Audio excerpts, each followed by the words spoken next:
I'm dying of lung cancer, and everyone on this island is happy about it. That's what really frightens me. Not the diagnosis, but the people.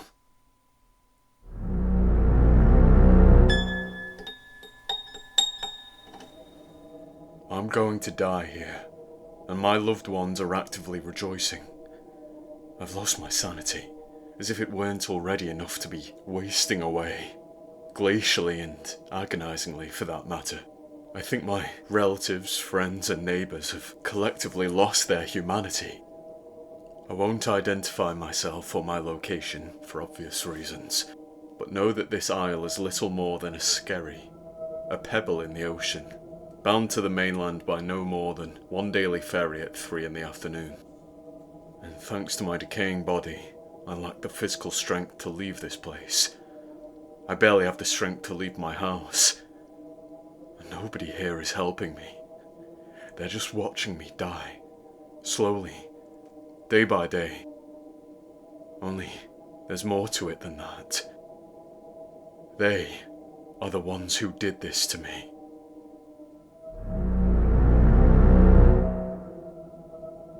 My mainland friends, from my old job and university, have always called the island folk cultists, and I've long struggled to contest that claim.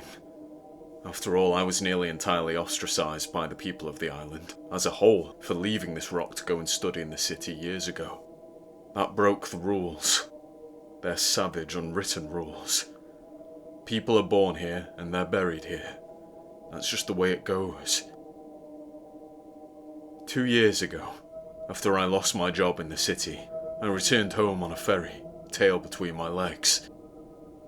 And I wasn't surprised to be welcomed back by the islanders with closed arms. Still, the fact that they let me back at all was somewhat of a blessing. I moved into my brother's house, and over time he helped me to make amends with the other villagers for deserting them. Chris was a good man back then. After a year or so, things started to seem normal again, but I may not be the best judge.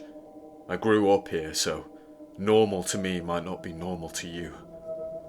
As I lie in my bed now, reduced to a shadow, I realise that I've always overlooked oddities about this place and its people. Oddities that I certainly didn't notice until last Tuesday when I started coughing up blood. To find yourself kneeling over a toilet bowl, puking up a stream of thick bloody phlegm, is a horror I struggle to put into words. There had been no symptoms leading up to that. At 8 on Tuesday morning, I woke with a sudden gnawing sensation in my body from head to toes, and a scratch at the top of my esophagus, as if something had dug its nails into my throat from the inside. By the afternoon, I was struggling from shortness of breath, so I phoned the island clinic and booked an appointment with Dr. Arnold. And I do vaguely recall, whilst I locked my brother's front door, seeing a smudge of mud splattered against the glass pane. It was a neat circle, with a splattering of dirty specks in the middle, clustering more densely as they neared the top of the ring, forming a sort of brown gradient. As I scurried to my car, I decided that a kid had probably kicked a ball at the door. When I arrived at the clinic on that Tuesday afternoon, a little before dusk, I was greeted by a smiling Dr. Arnold. He x-rayed my chest and spotted a white-grey mass. Then he gave me the dire news. "Lung cancer," I hoarsely repeated, throat stinging from the blood I'd been hacking up.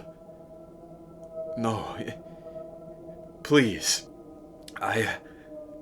Oh, Joshua," the doctor interjected with an eye roll, before saying the most unnerving thing of all. "Relax. We're all a little cancerous." And I failed to utter anything in response. Instead, my mind overextended itself in an effort to process the lunacy of what this fully certified doctor had just said to me. Maybe he means that our cells are always mutating, I thought. No, that wasn't what he said. He said we're all a little bit cancerous. A doctor said those words. I would have chalked it up to incompetence, medical negligence. However, at the risk of sounding like a conspiracy theorist, I knew it was more than that. And now, a week later, I'm absolutely certain. It was something in Dr. Arnold's pupils. As I walked out of his office, I noticed a glint in those eyes. And his grin was not a kind one. Not in the slightest. Then again, I didn't and don't know Dr. Arnold well. He's only been the doctor on our island for the past 4 years, and I've only been here for the past 2. I've missed a lot. I was away from the island for most of my 20s. Maybe his horrid face doesn't match his thoughts, I considered hopefully. But I knew full well that there had been intent in those eyes. Diabolical intent. I drove back to my brother's house, and I told him the awful news. Chris is a good man. He's kind, caring, and sensitive. He cried 7 years ago when I rang to tell him that I'd crashed my motorcycle and broken my leg. I just wanted to point that out before explaining what happened next. I have lung cancer, Chris, I told him. My brother was washing the plates, but he stopped abruptly the second I uttered the word cancer. I expected the floodgates to part, much as they had after my motorbike accident. There were tears, just not sad ones. On that face, Chris wore a smile like the one I had just seen on Dr. Arnold. Are you serious, Josh? He half whispered, seeming to hold back a giggle. Yes, I answered slowly. Are you okay? Your face looks... What? How does it look? He asked, tears trickling from his eyes. Gleeful eyes. This is a blessing. I wish I had your gift. It would make life so much easier. Let me show you. Chris shot across the room at such speed. The orange glow of dusk coming through the kitchen window revealed only a little of his giddy lips, which overflowed with froth. This rabid thing, once my brother, seized a clump of my hair, then started to thrust my body forwards like a battering ram. Let's get all of that good stuff out of you, shall we? He started to roar as we neared the kitchen sink. It is a blessing from Ralckan. I began to cry. What are you? Chris's fingers cut my protest short when they rammed down my throat, provoking my gag reflex. Then I threw up more red phlegm in a gushing flow that stained the water and soapy plates beneath my face. With bloodshot eyes and saliva-coated lips, I fearfully pleaded, Stop! Oh, it's beautiful, Chris interrupted, swirling his fingers in the bloody muck I'd just coughed up into the water. Just as he said it would be. And then I noticed it on his wrist. A wound. A red circle cut into his flesh, filled with a gradient of dots, pricked by something sharp. It matched the symbol on the front door. I screamed with closed lips as my face was dunked into the water, but I involuntarily choked out a few more drops of blood into the red, the polluted water which engulfed me.